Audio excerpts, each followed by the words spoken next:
Hermanos, buenos días. Hoy es el primer servicio del mes y vamos a continuar con nuestro estudio del libro de Romanos. Este día vamos a empezar el capítulo número 7 y vamos a estudiar del versículo 1 al versículo 12. Y no sé si a alguien le ha pasado que quizás se sienten mal, se sienten enfermos, van a doctor y después de decirle al doctor todas las molestias, el doctor anota las molestias, anota los síntomas y les envía una orden para sus estudios, sangre, orina, placas, y el doctor, al ver los resultados después de revisar punto por punto, llega a la conclusión de que tiene que restringir ciertos alimentos y además cierto tipo de hábitos. Y esos hábitos y alimentos obviamente dañan tu organismo. Esos alimentos que son restringidos hasta ese momento parecía normales, controlables. Se podían comer quizás una vez a la semana en lugar de todos los días y no pasaba nada. Pero son alimentos que en conjunto han hecho daño durante muchos años de comer y comer. Y como todo exceso tiene una consecuencia. Y si además estás en el doctor y vas con tu esposo o tu esposa, no falta el ya viste mi amor, espero que ahora que te lo dice el médico ya puedas hacerlo, puedas entender que eso que comes y eso que tomas hace daño. Pero tampoco falta la conversación entre pues, el doctor y el cónyuge y le dice, pues doctor, es que siempre se lo he dicho y no hace caso, siempre le he dicho no comas eso, no tomes aquello y no hace caso. Ya no encuentro la manera, ojalá que usted sí lo pueda hacer entender. Y el enfermo, que ahora ya también se convierte en acusado, pues dice, sí, todo eso hago y si puedo más, porque en ese momento pues sí nos enojamos, ¿no? Y finalmente se acepta el sí, de que se deben de evitar todas esas cosas, todos esos alimentos que hacen daño, y al salir pues tampoco falta el reclamo conyugal o el del padre a hijo, el del hijo a padre, dependiendo quién haya estado en la silla de los acusados. Pero también al salir del consultorio nos cambia el chip. Y ahora todo eso que se prohíbe comer es lo que más se antoja, lo que más se quiere. Es más, todo aquello que se tiene prohibido casualmente de camino a casa o de camino al trabajo es lo que más aparece en los negocios de comida. Hasta podemos encontrar todos y vamos contando. Tienes prohibido los tacos árabes y pasas contando 1, 2, 3, 4. Negocios que antes pasaban desapercibidos totalmente y que cuando se nos antojaba algo hasta buscábamos, ¿no? Pero cuando se convierten en prohibidos, en cada esquina, como Oxxos, están esos negocios. En los antojitos también hay promoción y pues sabemos que no podemos comer. Llegamos a casa a comer de algún hermano y justamente también pues hicieron todo lo que no podemos comer, ¿no? Pero ahí sí nos damos el permiso, ¿no? ¿Cómo voy a despreciarle un plato de espagueti verde a la hermanita Conchis, ¿no? Pues si puedes más, una doble porción. Entonces todo aquello que no se sabía, y eso es importante recordarlo, no se sabía que hacía daño, es como si hubiera sido colocado en la caja de las cosas prohibidas. Ha sido colocado en esa caja todo lo que nos gusta, Pero por ahora ya no debemos tomar de esa caja por más que nos guste. El doctor que quiere lo mejor para ti ha tenido que poner ciertas reglas, ciertas leyes, ante las cuales si quieres tú tener una vida sana, tienes que seguir esos reglamentos, tienes que seguir esas leyes. Y finalmente tú nada más vas a tener dos caminos, porque te das cuenta de que o le haces caso al doctor para llevar una vida sana y que tengas una larga vida, o regresas a lo prohibido. Y obviamente si regresas a lo prohibido, pues vas a tener y aceptar las debidas consecuencias. Pero vamos a leer el pasaje para ponernos en disposición. Romanos 7, versículos 1 al 12, y así dice la palabra de nuestro Dios. ¿Acaso ignoran, hermanos, pues hablo a los que conocen la ley, que la ley tiene jurisdicción sobre una persona mientras vive? Pues la mujer casada está ligada por la ley a su marido mientras él vive. Pero si su marido muere, queda libre de la ley en cuanto al marido. Así que, mientras vive su marido, será llamada adúltera si ella se une a otro hombre. Pero si su marido muere, está libre de la ley, de modo que no es adúltera porque se una a otro hombre. Por tanto, hermanos míos, también a ustedes se les hizo morir a la ley por medio del cuerpo de Cristo, para que sean unidos a otro, a aquel que resucitó de entre los muertos, a fin de que llevemos fruto para Dios, porque mientras estábamos en la carne, las pasiones pecaminosas despertadas por la ley actuaban en los miembros de nuestro cuerpo a fin de llevar fruto para muerte. Pero ahora hemos quedado libres de la ley, habiendo muerto a lo que nos ataba, de modo que sirvamos en la novedad del Espíritu y no en el arcaísmo de la letra. ¿Qué diremos entonces? ¿Es pecado la ley? De ningún modo. Al contrario, yo no hubiera llegado a conocer el pecado si no hubiera sido por medio de la ley, porque yo no hubiera sabido lo que es la codicia si la ley no hubiera dicho, no codiciarás. Pero el pecado, aprovechándose del mandamiento, produjo en mí toda clase de codicia, porque aparte de la ley, el pecado está muerto. En un tiempo yo vivía sin la ley, pero al venir el mandamiento, el pecado revivió y yo morí. Y este mandamiento, que era para vida, a mí me resultó para muerte, porque el pecado, aprovechándose del mandamiento, me engañó y por medio de él me mató. Así que la ley es santa y el mandamiento es santo, justo y bueno. Vamos a orar. Señor, te damos gracias por este día, Señor. Nos ponemos en tus manos, Señor, para que tú a través de tu palabra, Señor, que será estudiada este día, Señor, lo que tengas que decirnos, Señor, podamos aprovecharlo, Señor, en nuestras vidas, Señor, y ser reflejo, Señor, para todos aquellos, Señor, que tú pienses alcanzar, Señor. Te damos gracias y nos ponemos en tus manos, en nombre de tu Hijo Jesús. Amén y amén.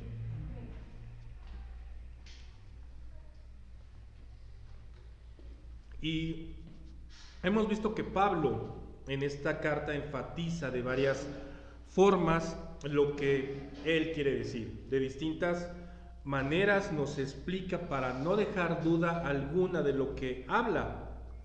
Y pareciera que en los capítulos 6 y 7 son de alguna manera paralelos. Pablo comienza con una analogía sobre el matrimonio y lo compara con la ley. Afirma que lo que cuenta no es la posesión de la ley, sino la obediencia a la ley. Pablo escribe sobre los efectos negativos que tiene la ley y afirma que la ley estimula la conciencia del pecado, que produce ira. Pero para que los cristianos puedan ser liberados del pecado, serán separados por la soberanía de Dios, como lo vimos en el capítulo 6, donde vimos que el pecado no tendrá ningún tipo de dominio sobre nosotros, porque ya no estamos bajo la ley, sino bajo la gracia. Versículo 1 al 3 dice: ¿acaso ignoran, hermanos, pues hablo a los que conocen la ley, que la ley tiene jurisdicción sobre una persona mientras vive? Pues la mujer casada está ligada por la ley a su marido mientras él vive. Pero si su marido muere, queda libre de la ley en cuanto al marido. Así que mientras vive su marido, será llamada adúltera si ella se une a otro hombre. Pero si su marido muere, está libre de la ley, de modo que no es adúltera, aunque se una a otro hombre. Y Pablo nos dice que los que conocen la ley de Moisés están obligados a seguirla mientras vivan. Y aquí parece hablarle a los judíos que estaban en Roma, porque les dice, pues hablo a los que conocen la ley. Ejemplifica a una mujer que cuando el marido muere, esta muerte la libra completamente de la ley del matrimonio. De la misma forma es como el nuevo creyente muere a la ley, pero de un modo que la muerte de ese marido, que es la ley, ahora le permite casarse con otro hombre, que es la gracia. La muerte del cristiano a la ley le permite permanecer en Cristo, de modo que él ya no va a cometer ningún tipo de pecado por no estar bajo la ley, que es lo que nos hace pecar. Pablo, a pesar de que hace una analogía del matrimonio, no hace una enseñanza del matrimonio, que es comúnmente lo que muchos pensamos cuando leemos este pasaje. Solo es para dar el ejemplo ante su argumento teológico. Hemos visto también como Pablo quizás de alguna manera como que se empieza a enredar en toda esa explicación que quiere darles a través de toda esta carta a los romanos, pero siempre busca la manera más fácil de poder enseñarnos. En el versículo 4 dice: por tanto, hermanos míos, también a ustedes se les hizo morir a la ley por medio del cuerpo de Cristo, para que sean unidos a otro, aquel que resucitó de entre los muertos, a fin de que llevemos fruto para Dios.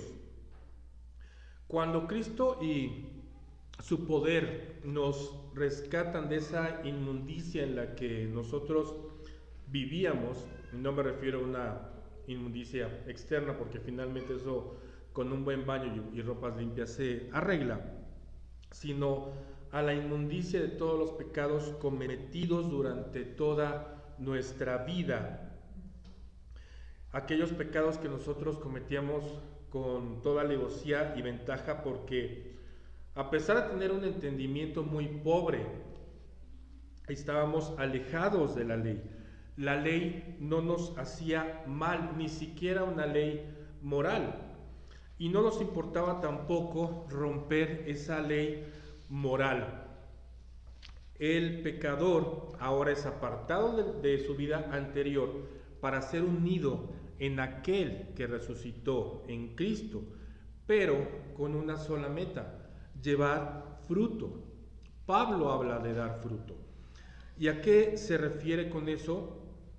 A que con el nuevo entendimiento que nosotros como creyentes tenemos, una vez limpiado el pecador de esa inmundicia, una vez lavado con la sangre de Cristo, el creyente de forma automática comienza a dar fruto. Conchis, ¿me puede ayudar a leer Juan 15, 16, por favor?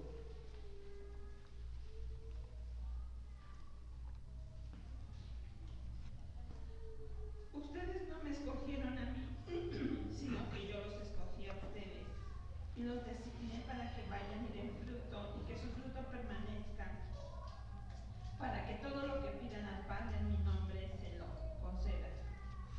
Nosotros no escogimos a Cristo. no le dimos la oportunidad de que entrara a nuestro corazón. No dijimos, Señor, está bien, yo te acepto. No, Cristo nos escogió y eligió a nosotros. Nos encargó que fuéramos y demos fruto.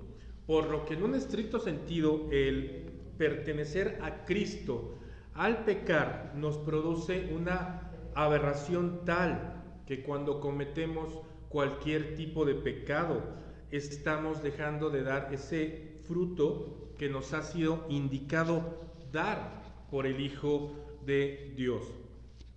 La obediencia cristiana debe de ser un reflejo de la obra del Espíritu Santo, transformando nuestras mentes, transformando nuestros corazones, y esto es una transformación progresiva.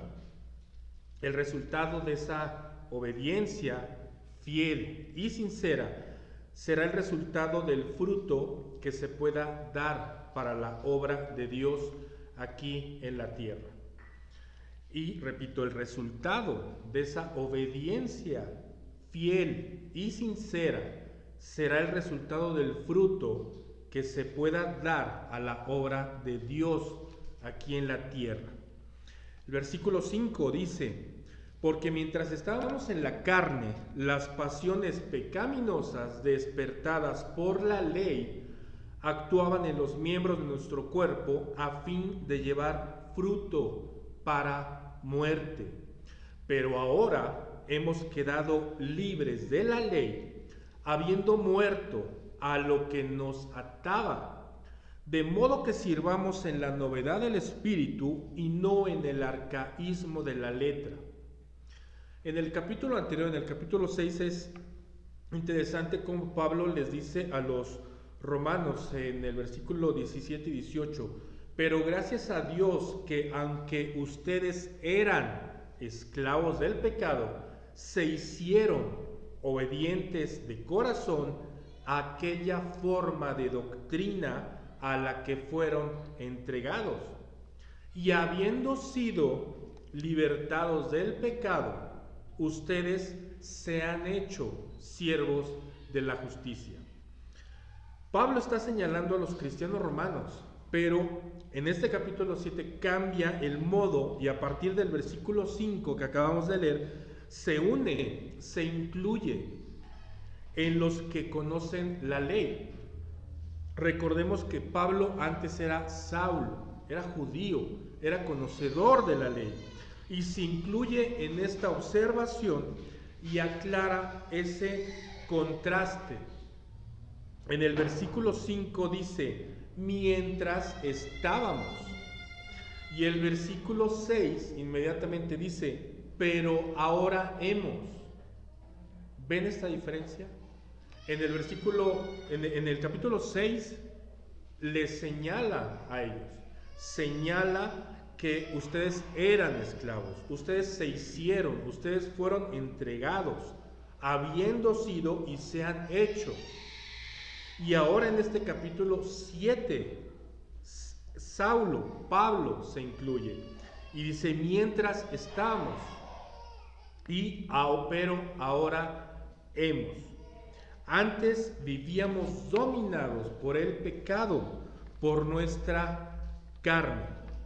Y aquí hay que entender lo que Pablo, a través de estar en la carne, nos quiere explicar, porque él también vivía sin poder dominar esos deseos. Pablo trata a la carne como un todo en donde el pensamiento, la mente, produce a la carne cometer el pecado. La mente tomaba todas las decisiones sin tener en consideración alguna a Dios. Las pasiones eran detonante para que los miembros hicieran lo malo y crearan una consecuencia tal que iban a terminar en muerte, una muerte espiritual y muchas veces también una muerte física. Gracias a Dios estamos libres por esa conversión que Cristo hizo en nosotros. no gracias a nuestro entendimiento, no por nuestras fuerzas. Muchos de nosotros fuimos rescatados por Cristo. Teníamos una vida llena de pecado, de dolor, de amargura, y que nos compartió el Evangelio fue solo un vehículo, fue un instrumento para que el Espíritu de Dios obrara en nosotros.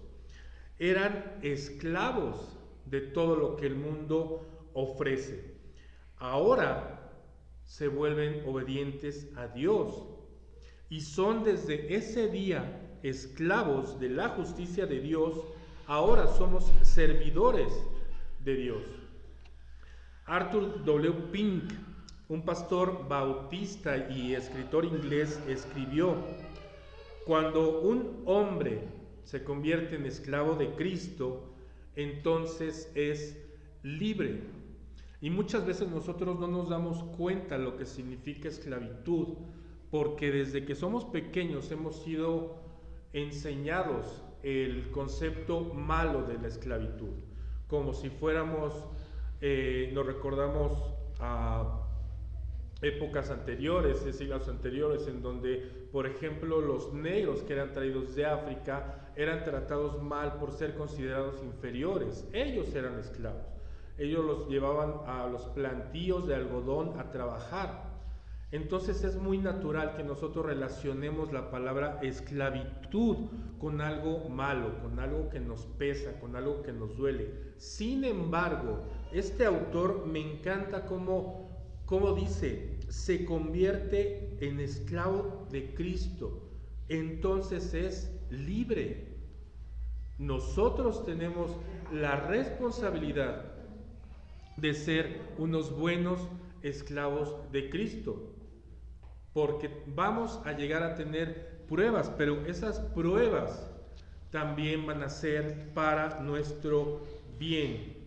Han sido abiertos nuestros ojos y lo que alguna vez nos gustaba lo hemos tenido por basura, como decía Pablo, porque todo lo que hagamos, si no es para Cristo, entonces no tiene ningún valor. Y este pastor también se refiere a la mujer, porque en la enseñanza de la palabra de Dios, que el hombre debe de darle a la mujer, la convierte automáticamente en esclava de Cristo. Versículo 7. ¿Qué diremos entonces? ¿Es pecado la ley? De ningún modo.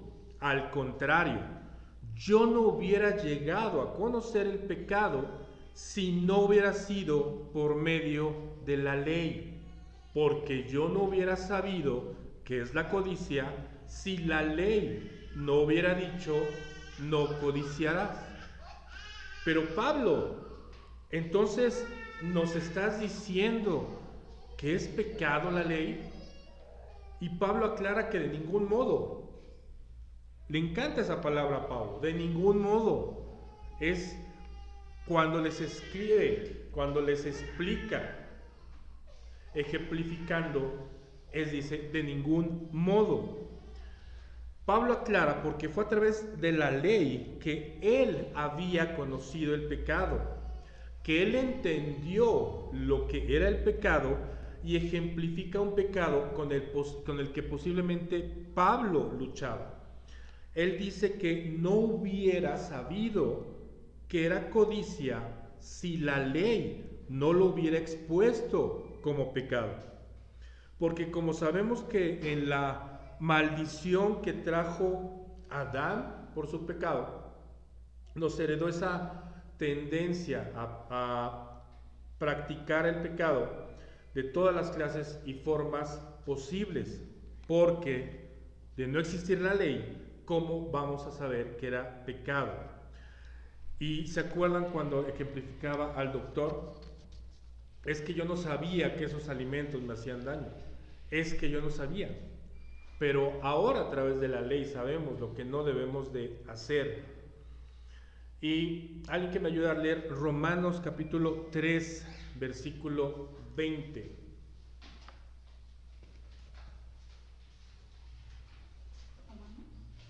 Romanos 3, versículo 20. Porque por las obras de la ley, ningún ser humano será justificado delante de él, pues por medio de la ley viene el conocimiento del pecado. Pablo ya nos los había dicho capítulos atrás, pero tenemos que recordarlo y nos tiene que estar recordando una y otra vez en diferentes ejemplos, en diferentes formas, para que no exista ningún tipo de justificaciones que Pablo, no me lo dijiste. Y aquí el cumplir la ley no nos hace inocentes ante Dios. La ley solo sirve para reconocer que nosotros somos pecadores. Nadie podía cumplir la ley porque nuestros sentimientos de manera espontánea conducen a quebrantar la misma ley. Ningún ser humano podría seguir todos esos mandamientos de la ley.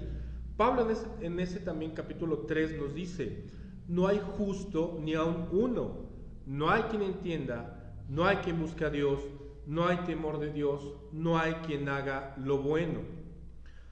Y yo siempre he pensado que para evangelizar deberían de ser repetidos siempre los versículos del 9 al 18 del capítulo 3 de esta carta a los romanos, en lugar de decir: Dios te quiere próspero, Dios quiere que tengas riquezas, Dios te quiere sano, porque en cualquier circunstancia adversa que nosotros tengamos debe de ser usada para glorificar a Dios, y también en cualquier circunstancia favorable deberá de ser utilizada para glorificar a Dios.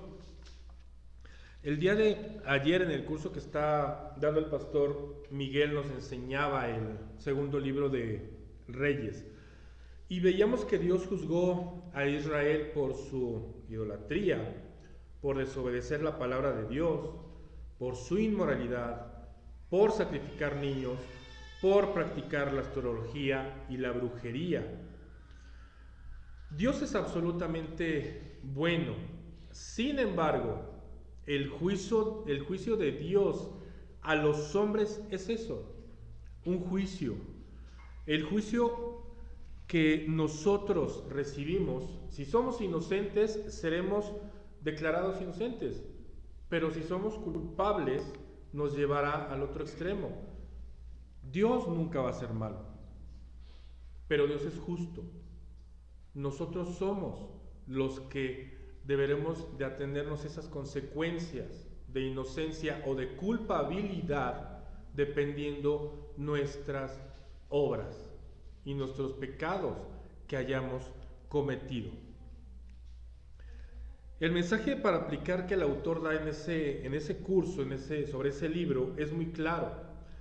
A menos que haya un verdadero arrepentimiento, las consecuencias del pecado siempre serán juicio y disciplina por parte de Dios. El versículo 8 dice: pero el pecado, aprovechándose del mandamiento, produjo en mí toda clase de codicia, porque aparte de la ley, el pecado está muerto.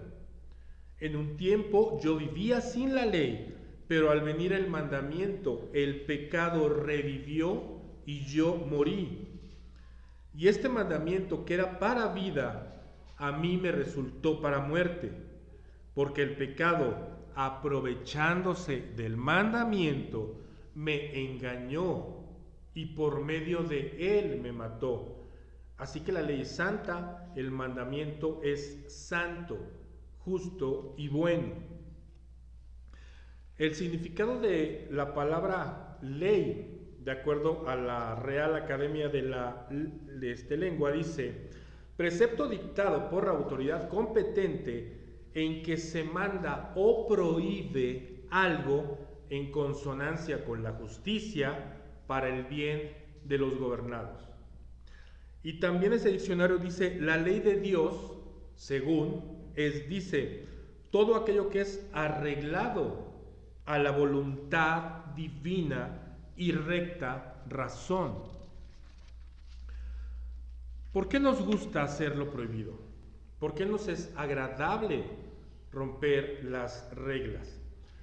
Hace 3 semanas yo les decía aquí que sería muy bueno que acudir a la iglesia, congregarse y orar estuviera prohibido. A eso se refiere Pablo.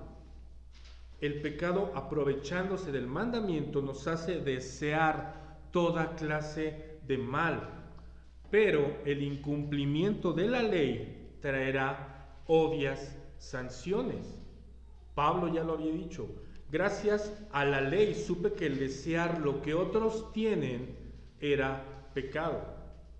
Y entonces aumenta el deseo de tener en él lo que otros tienen.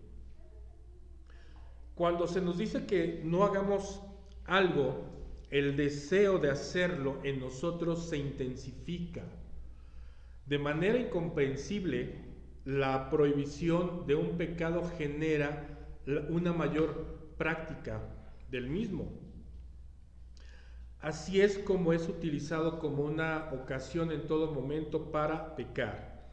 Sin embargo, si Jesús vino para hacer cumplir la ley y nosotros podemos decir que estamos ahora en la ley de Cristo, podemos sentirnos confiados que si estamos unidos a Él por gracia del Espíritu Santo, podremos entonces cumplir la ley sin ninguna oposición carnal, porque nuestra vida y voluntad está bajo el poder de Dios, bajo el poder de Cristo y bajo el poder del Espíritu Santo.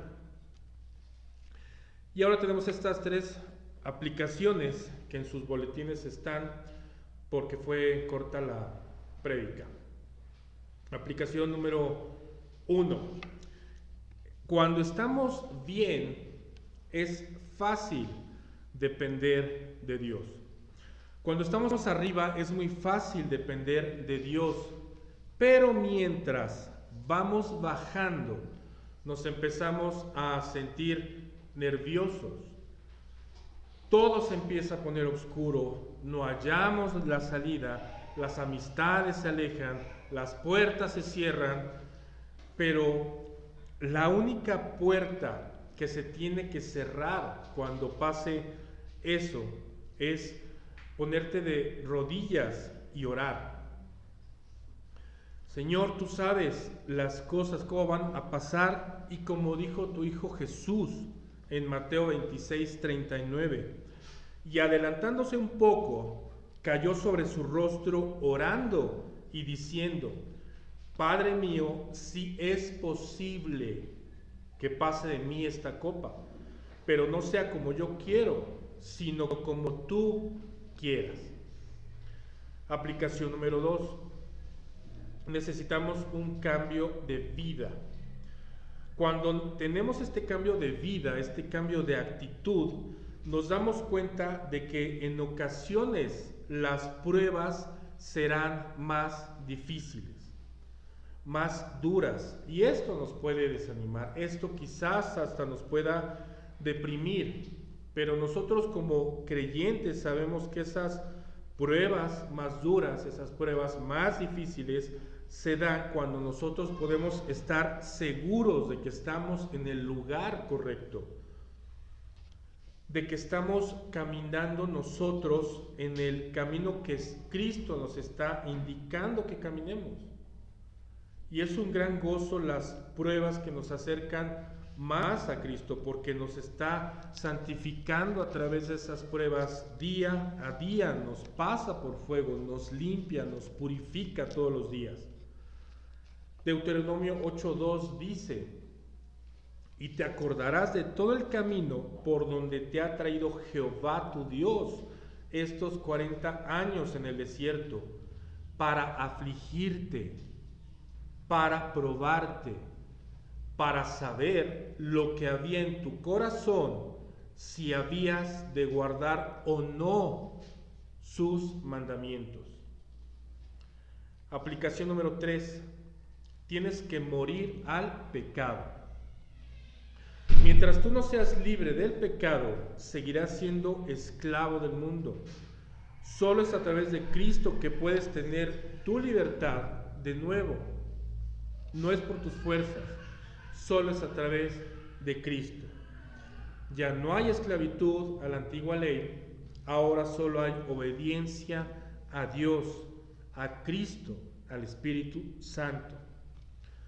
Romanos 10:5 dice, al referirse a los que obedecen la ley para que Dios lo acepte, Moisés escribió lo siguiente: la persona que obedece la ley se salvará si la cumple. Pero la única manera de cumplir esta ley es a través de Cristo. Por esta razón podemos concluir que la ley no es pecado. La ley es santa, justa y buena. Porque si procede de Dios la ley, entonces no es algo malo. Puede que ya no estemos bajo su autoridad directa, pero tenemos que meditar en la ley a toda hora para poder entender a Dios y saber qué es lo que Él valora. Vamos a orar. Señor, te damos gracias, Señor, por este tiempo, Señor, gracias por este pasaje, Señor, que nos dice, Señor, que a través de la obediencia, Señor, a tu ley, podemos tener una santificación diaria, Señor.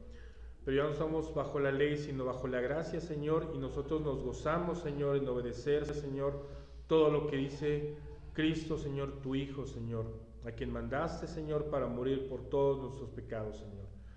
Te damos gracias por este día, Señor, y nos ponemos en tus manos durante el resto de la semana, Señor, en nombre de tu Hijo Jesucristo.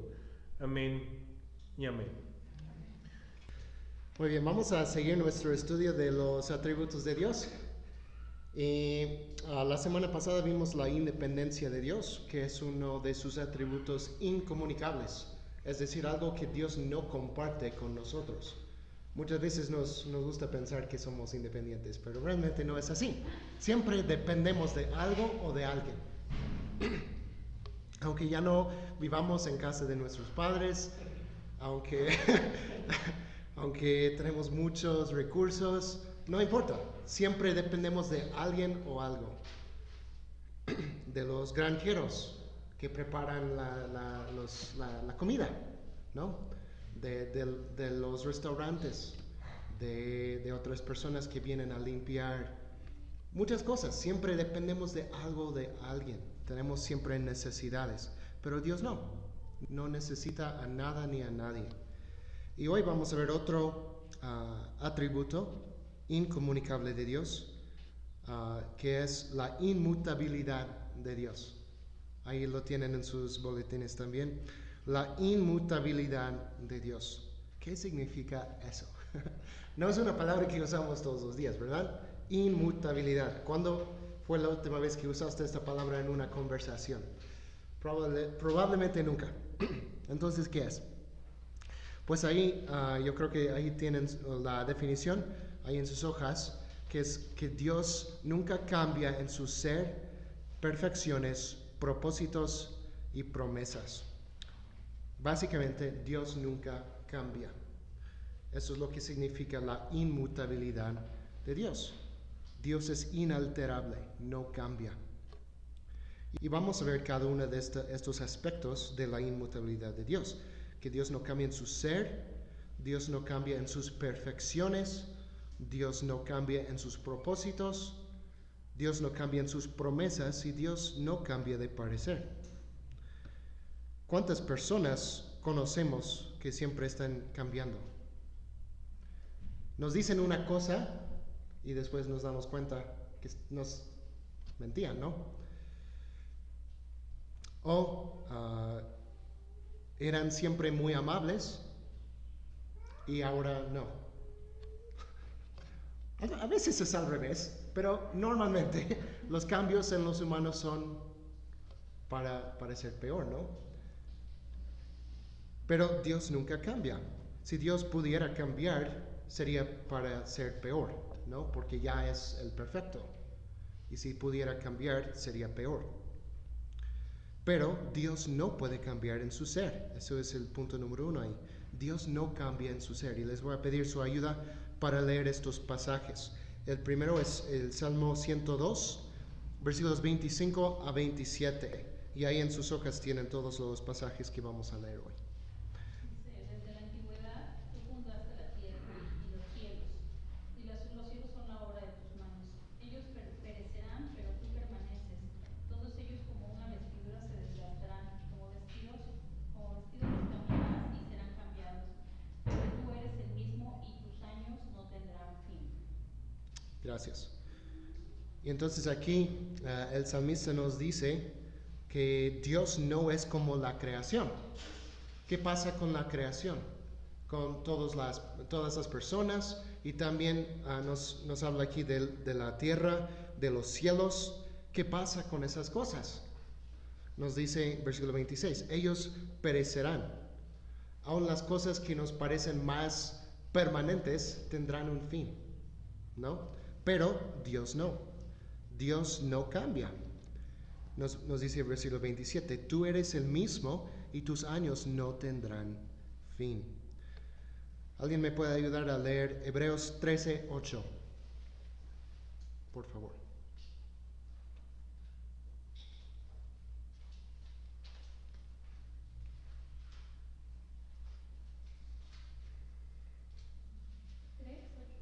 ¿3? 13:8.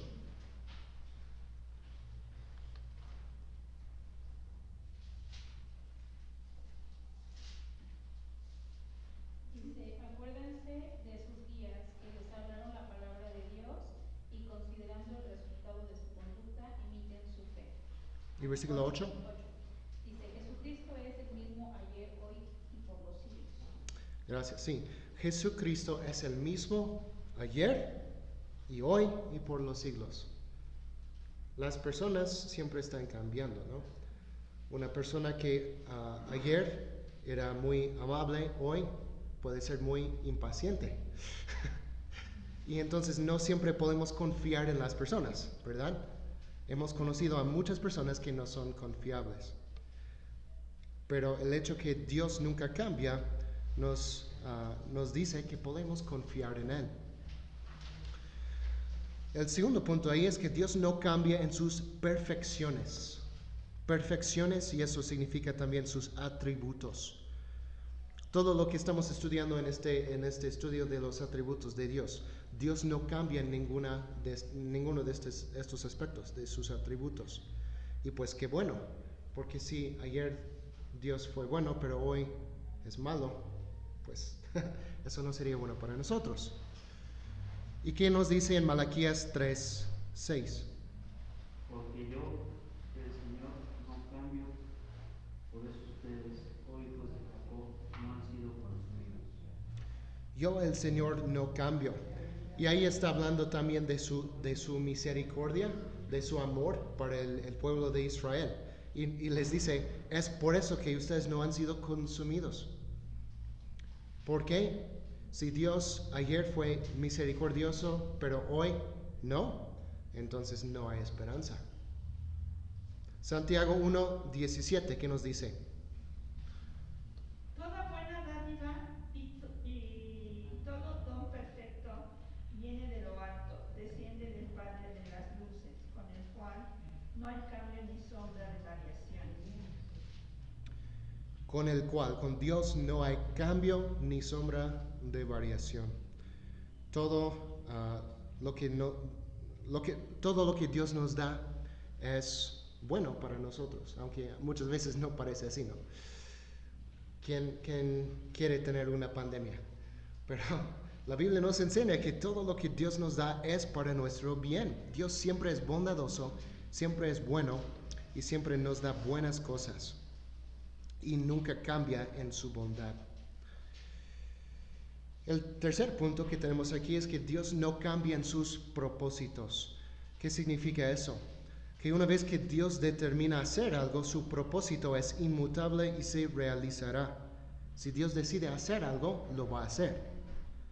Y entonces Dios afirma eso en estos pasajes que vamos a leer. En el Salmo 33:11 nos dice, el consejo del Señor permanece para siempre, los designios de su corazón de generación en generación. Sus deseos, sus propósitos son desde la eternidad y Él va a lograr, a cumplir lo que Él quiere hacer. ¿Qué nos dice en Efesios 1, 4 y 5?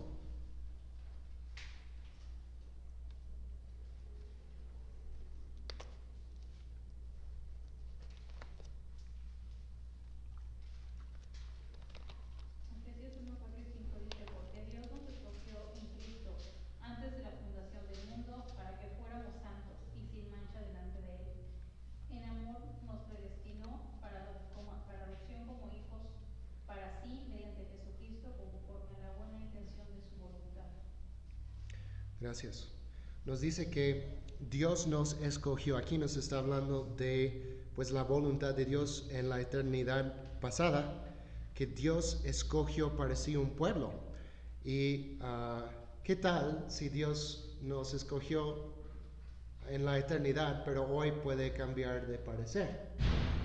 No tendríamos esperanza, ¿verdad? Pero Dios no cambia en sus propósitos, en este propósito de la salvación.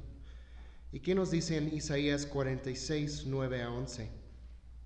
Acuérdense de las cosas anteriores ya pasadas, porque yo soy Dios y no hay otro.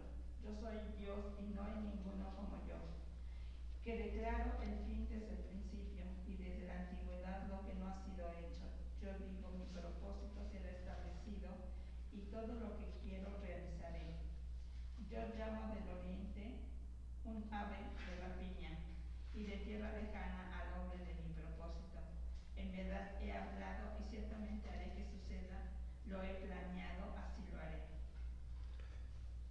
No debe quedar ninguna duda que Dios va a realizar lo que Él ha planeado hacer. La Biblia nos enseña que Dios es totalmente soberano y Él tiene sus planes desde la eternidad pasada. Y Él va a cumplir sus planes, sus propósitos, y nadie le puede detener.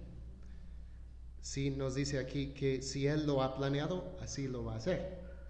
Dios tiene sus propósitos que Él va a hacer y lo va a cumplir. Dios no va a cambiar en sus propósitos. Y punto número 4, Dios no cambia en sus promesas. Dios no cambia en sus promesas. Lo que Dios dice es la verdad y eso no va a cambiar. ¿Qué nos dice en Números 23, 19? Dios no es hombre para que mienta, ni hijo de hombre para que se arrepienta. Lo ha dicho Él y no lo hará. He hablado yo y no lo cumplirá. Ha hablado y no lo cumplirá. Gracias. Dios no miente, nunca nos dice una falsedad. Lo que nos dice es la verdad y siempre cumple con su palabra. Nos da estas preguntas aquí retóricas, podemos decir. ¿Lo ha dicho Él y no lo hará? Y la respuesta obvia es no. Si Dios lo ha dicho, lo va a hacer. Y cumplirá sus promesas. ¿Y qué nos dice en 1 de Samuel 15, 29? También la historia de Israel no le enseñó a cambiar su propósito, porque Él no es hombre para que cambie de propósito. Dios no cambia sus propósitos, no miente, no cambia de parecer, es lo que vamos a ver en un momento. Entonces podemos confiar en lo que Él nos dice. Y Hebreos, me encanta el libro de Hebreos porque nos habla mucho de las promesas de Dios y de su fidelidad para cumplir sus promesas. ¿Qué nos dice en Hebreos 6, 17 a 18? Por lo cual Dios, deseando mostrar más plenamente a los herederos de la promesa la inmutabilidad de su propósito, interpuso un juramento, a fin de que por dos cosas inmutables, en las cuales es imposible que Dios mienta, los que hemos buscado refugio seamos grandemente animados para asirnos de la esperanza puesta delante de nosotros. Gracias. ¿Cuántas personas están hoy en día sin esperanza? Por muchas cosas, por la pandemia, por enfermedades, por muchas cosas. Mucha gente está sin esperanza. Y nosotros tenemos una esperanza puesta delante de nosotros, que es esta relación que tenemos con Dios. Pero si Dios puede mentir, ayer nos prometió algo y hoy no cumple, no vamos a confiar en Él. No podemos confiar en una persona que nos miente. Pero nos dice aquí que Dios no puede mentir. Dios nunca nos miente y entonces podemos y debemos confiar en Él y así tenemos una esperanza. Nosotros tenemos una esperanza. Y eso es lo que nos dice también en Hebreos 10:23, que nos dice: mantengamos firme la profesión de nuestra esperanza sin vacilar, porque fiel es aquel que prometió. Dios es fiel para cumplir sus palabras, sus promesas, y por eso podemos y debemos confiar en Él y tenemos esperanza. Aunque todo el mundo está ahora sin esperanza, nosotros tenemos esperanza porque nuestra fe está en Jesús y Él nunca cambia. El punto número 5, y la verdad fue tal vez la cosa más difícil para mí en mi estudio de este tema, es que Dios no cambia de parecer. Hay varios pasajes en la Biblia cuando nos parece que Dios cambia de parecer. Incluso en algunas versiones de la Biblia usa esa expresión acerca de Dios, que Dios cambió de parecer, o que no hizo lo que dijo que iba a hacer en reacción a alguna acción humana. Y tenemos aquí estos dos pasajes de Éxodo 32, 9 a 14 y Jonás 3, 4 a 10. Y no los vamos a leer en su totalidad, pero les voy a contar lo que está pasando en estos pasajes. Y en Éxodo 32, ¿alguien sabe qué pasó ahí en Éxodo 32 con el pueblo de Israel? ¿Qué habían hecho? ¿Alguien sabe? Era un pueblo necio. Era un pueblo muy necio, ¿no? Sí, Moisés subió al monte y el pueblo dijo: no sabemos qué pasó con Moisés, entonces vamos a hacer, ¿qué? Bueno, sí, una fiesta y un becerro de oro, ¿no? Para adorar a este Dios, esta imagen de Dios. Y entonces, ¿cómo reacciona Dios? Dios amenazó con destruir al pueblo de Israel por su pecado, hablando con Moisés. Pero ¿qué hace Moisés? Él intercede por el pueblo. Y entonces el versículo 14 nos dice que Dios parece cambiar de parecer, porque ya no destruyó al pueblo. Él había dicho que quería destruir al pueblo y después no lo hizo. Entonces hay una contradicción aquí. O ¿cómo debemos entender eso? Y vemos más o menos el mismo concepto en Jonás capítulo 3. Probablemente todos conocemos la historia de Jonás, ¿no? Dios le dice: ve a Nínive a predicarles que viene un juicio por su pecado. Y Jonás es muy obediente, ¿no? Y hace inmediatamente lo que debe hacer. No es así. Primero intenta huir de la presencia de Dios, pero no es posible. Entonces Dios le dice otra vez al principio del capítulo 3, ve a Nínive a predicarles este mensaje. Y entonces Jonás va, predica el mensaje del juicio de Dios, que Dios iba a destruir a la ciudad de Nínive por sus pecados. Pero al parecer en el versículo 10 nos dice que Dios no destruyó la ciudad. Y algunas versiones hasta ocupan la frase cambió de parecer. ¿Qué significa eso? No debemos entender que hay alguna contradicción en la Biblia. No es así. No hay una contradicción. La Biblia nos enseña claramente en muchas partes que Dios no cambia de parecer. Entonces, ¿cómo vamos a entender estos pasajes? La Biblia en su totalidad nos enseña que Dios no cambia de parecer y que nunca cambian sus propósitos. Entonces debemos entender estos pasajes como una perspectiva humana de lo que Dios hace en nuestro tiempo. Nos parece que Dios está reaccionando a las acciones de las personas, pero sabemos, por lo que leemos en toda la Biblia, que realmente no es así. Dios no reacciona. Él tiene sus propósitos eternos. No reacciona a las acciones de los humanos. Dios tiene sus propósitos eternos que se están realizando, pero Él ocupa a agentes humanos para realizar sus propósitos. Y así es en la oración también. En otras palabras, En el ejemplo de Moisés, ¿cuál fue el propósito de Dios? No fue su propósito destruir al pueblo de Israel. Nunca fue la intención de Dios destruir al pueblo, sino que Moisés intercediera por ellos, para que sea para nosotros un tipo de la oración, de la intercesión y de Jesús. Y en el ejemplo de Jonás, el eterno propósito de Dios no era destruir la ciudad de Nínive, sino que la gente se arrepintiera de sus pecados. Dios logró sus propósitos. No cambió de parecer porque Dios tuvo sus propósitos eternos. Dios siempre hace lo que quiere hacer. Eso nos dice muy claramente la Biblia. Y no hay nada ni nadie que pueda afectar sus eternos propósitos. Dios es totalmente soberano. Y debemos pensar así, o tal vez una aplicación de esta verdad, cuando oramos. Cuando oramos debemos pensar así. No estamos tratando de cambiar a Dios, o no debemos tratar de cambiar a Dios. Que Dios ya tiene sus propósitos, pero nosotros queremos hacerle cambiar de parecer. No para nada. No debe ser así. No podemos cambiar a Dios o hacerle cambiar de parecer. Sin embargo, Dios nos manda a orar.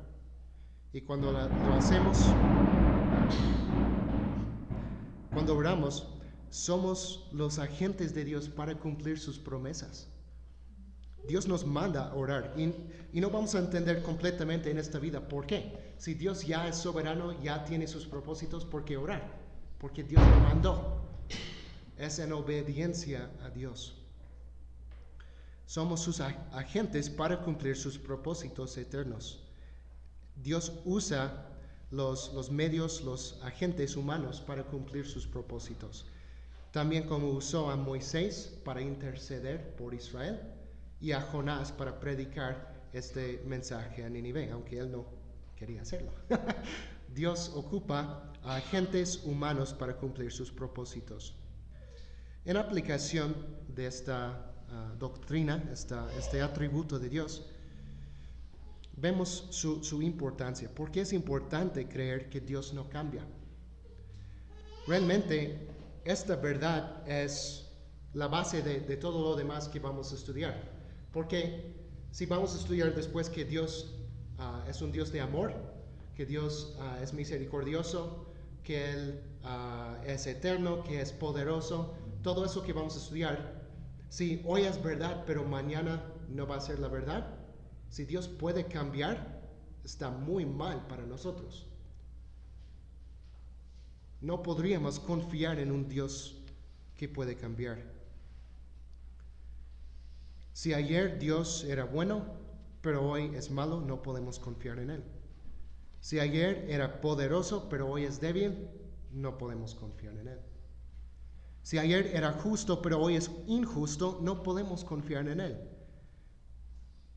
Entonces, si Dios puede cambiar en sus atributos, no va a ser bueno para nosotros. Si Dios pudiera cambiar en sus propósitos o en sus promesas, no podríamos confiar en su palabra, lo que leemos en la Biblia. Si nos dice que somos salvos por fe en Cristo, pero luego cambia de parecer y ya no es así, no tendríamos esperanza. No podríamos confiar en Él.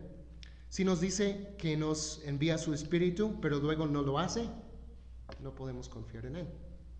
No vamos a confiar mucho tiempo en una persona que nunca cumple su palabra, que siempre nos dice mentiras. Le damos tal vez 2 o 3 oportunidades y después de eso, ya no. Si somos así con las personas, ¿cuánto más con Dios? Si Dios nos puede mentir, no vamos a confiar en Él. Entonces necesitamos a un Dios que no cambie si vamos a confiar en Él. No podemos ni debemos confiar en una persona que siempre cambia. Nuestra fe, nuestra esperanza y nuestro conocimiento dependen en última instancia de una persona que es infinitamente digno de confianza, porque Él es absoluta y eternamente inmutable en su ser, sus perfecciones, sus propósitos y sus promesas. Gracias a Dios que Él nunca cambia. Y es por eso que podemos y debemos siempre confiar en Él. Y terminamos leyendo otra vez Hebreos 10:23, que es una exhortación para nosotros ¿qué vamos a hacer con esta verdad de la inmutabilidad de Dios, que Él nunca cambia? Hebreos 10:23, mantengamos firme la profesión de nuestra esperanza sin vacilar, porque fiel es aquel que prometió. Dios nunca cambia y por eso debemos mantenernos firmes en nuestra fe en Él, sin vacilar, porque Dios siempre es fiel y nunca cambia. Vamos a orar. Señor, te damos gracias por esta verdad que hemos visto en tu palabra, de la inmutabilidad, que nunca cambias. Y es solamente por eso que podemos y debemos confiar en ti. Gracias por esta verdad que nos da esta oportunidad de confiar en ti, Señor. Te damos gracias en el nombre de Jesús. Amén.